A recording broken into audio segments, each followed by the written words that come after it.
Hi, welcome back to Bocce's Corner. We're in my kitchen. If you're new here, welcome. I'm Barb.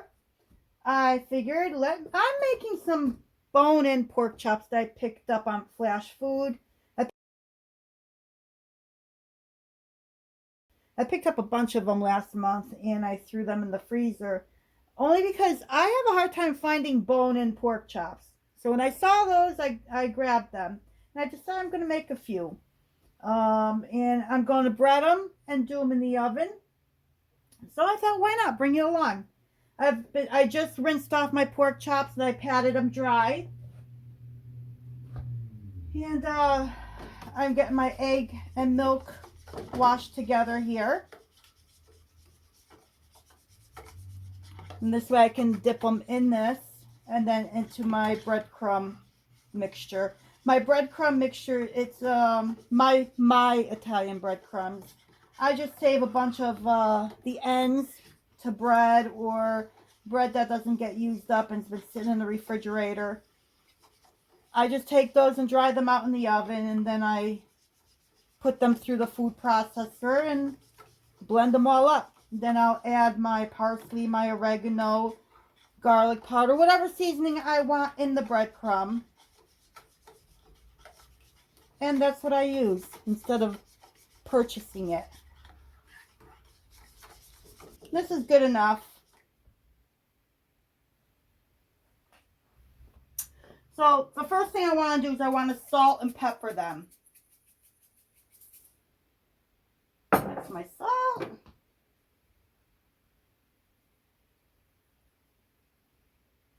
Pepper. And I want to do both sides.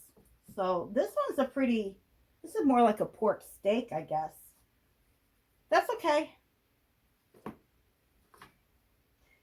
I can't remember the last time I had pork chops. It's been quite a while. So I'm actually really looking forward to this.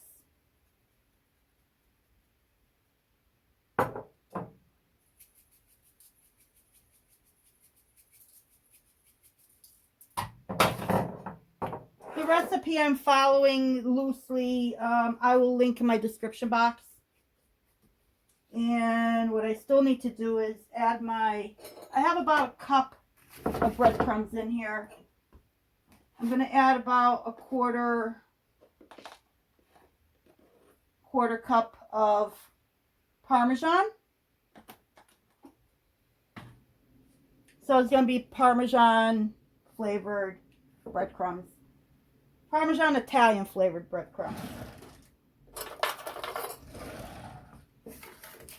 Oops, always making a mess.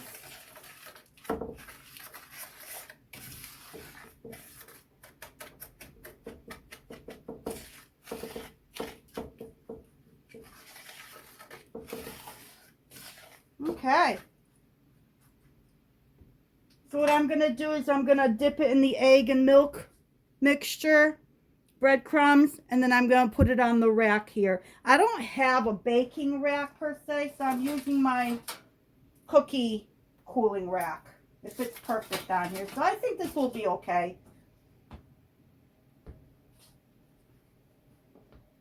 Oh, let me get a spoon. Okay, so I've got my spoon. I've got my gloved hand, so this is going to be my dirty hand and my clean hand. I wasn't even going to do a video on this, but I was like, you know what? Why not? What the heck? This is going to be a short and sweet video.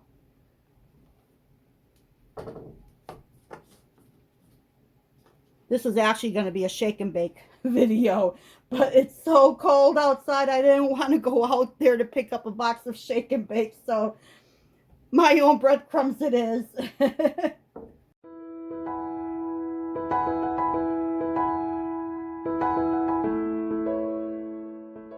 Mine are probably going to taste better, by the way, because of the Parmesan cheese that's in there.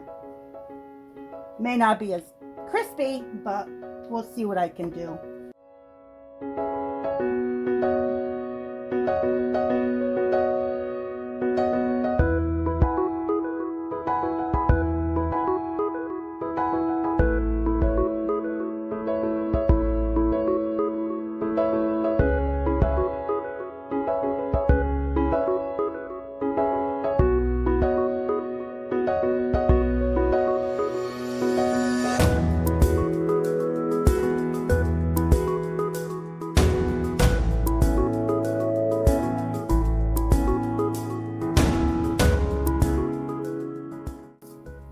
look at that. What a perfect fit. Hey, so I'm supposed to drizzle some melted butter over this, but I don't have, my butter is in the freezer. So when I went to go get it, it's like, oops, I need to get into that freezer and pull a stick of butter out of there. So what I'm going to use instead, I'm going to use this, the garlic extra virgin olive oil, which will go good since, you know, Italian breadcrumbs, Italian seasonings, Parmesan cheese. Why not, right? So let me do that. I'm going to pour a little bit in here because I really don't want to drench the pork chops in this. And I'm trying to see what the best method will be. Should I try and do it with one of these? Or should I just, let me see how this goes. Oh, that's not too bad. Is that what they mean?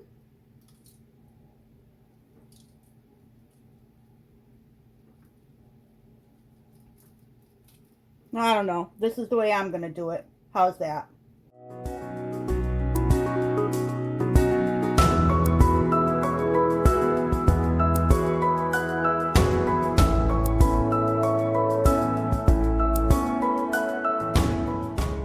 Okay.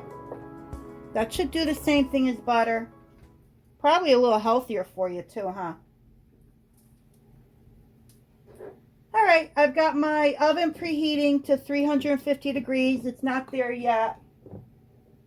And once it hits the 350, I'll put the chops in, and it says to bake them for 30 minutes. I'm also going to check it with a thermometer just to be on the safe side, because some of these are very thin, and like I've got this one here, it's pretty thick.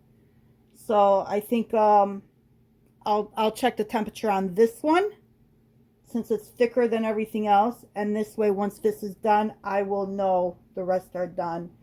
I'm not sure what temperature pork is at. I don't know if it's the same as chicken, 165, or if it's less.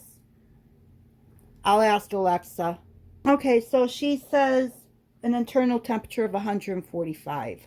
I think that 145 is the point where the meat still has like a slight pink tint to it. It's not pink, but it has like a pinky tint to it. I'm going to go to 150. I want to make sure my pork is cooked. So I'm going to go to 150. I don't know if it's going to toughen it or not, but hey, at least I know my pork is cooked. All right, I'll bring you back when this is done. And then we can put this all together, because this is actually going to go into meal prep containers, since I have 4 here. And I'll bring you back for that. The timer went off. Let me check on my chops here. Take the temperature. Oh, these look nice. It smells so good in here. But I'll check the temperature. This is the big one right here. So let's see where we're at.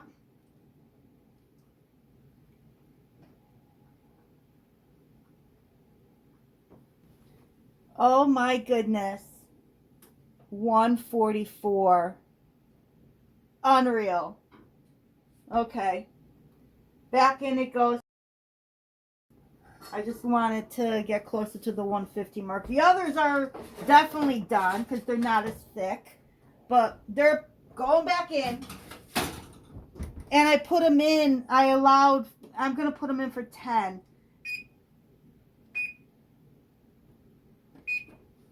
Because, okay, making sure my oven is still on and I didn't shut it off by mistake. I put it in for 10. Because I just opened up the oven. What I did before was I allowed an extra 5 minutes putting them in. So instead of 30 minutes, I set it for 35 to allow it time to get up to temperature again. And I'm doing the same thing here. I probably won't keep it in there for the full 10 minutes. I'll let you know. But I just wanted to come back up to heat, or to temperature, not to heat, from opening up the oven door again. So I'll bring you back. Oh, and over here I've got I'm going to pair all this off with my green beans that I canned that I grew this summer. And the last of my frozen mashed potatoes. I think I did a video showing freezer food prep or something, and mashed potatoes was one of them. I had mashed potatoes to use up or something. So I'm going to use up the remaining of my mashed potatoes. Took those out of the freezer. And we're just going to package everything up in these cool meal prep containers that I found. I love these things.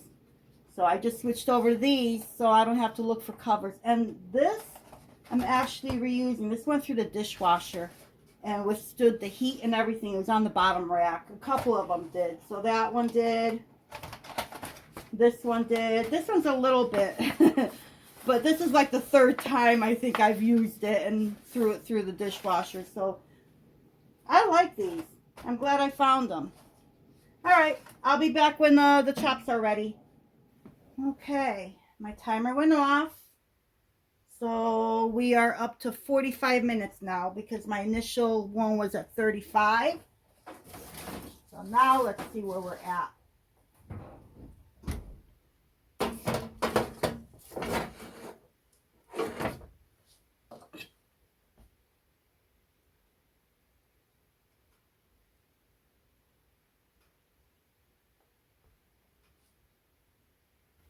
I hope 45 minutes is the magic number. Does bone-in usually take longer? This one's ready. This one's way ready. I think that maybe it's how I'm taking the temperature. I'm struggling here.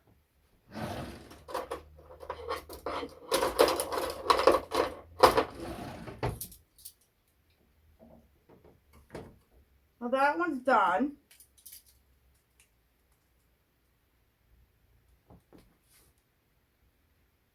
You know what? These are done. There's no way it can take longer than 45 minutes to cook these. This one's getting cut in half, so I'll be able to see. Because this is going to make 2 meals. So let me check this one.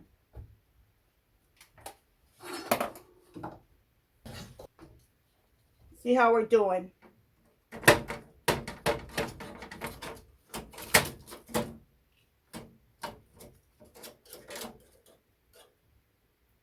That is completely done.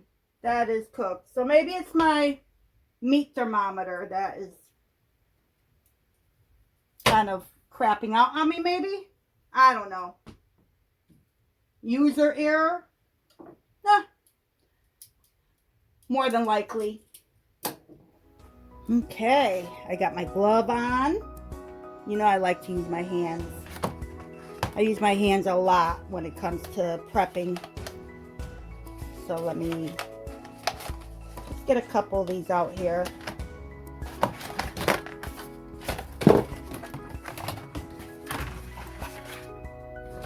Let's see, I'm going to put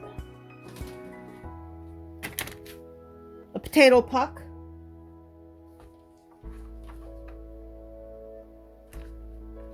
Some green beans. I just emptied them out of my jar. Rinsed them. I don't know why, but I rinsed them.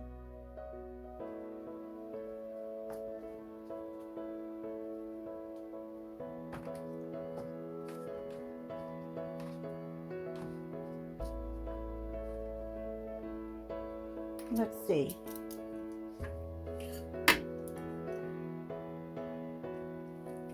I think I'll make these as mine.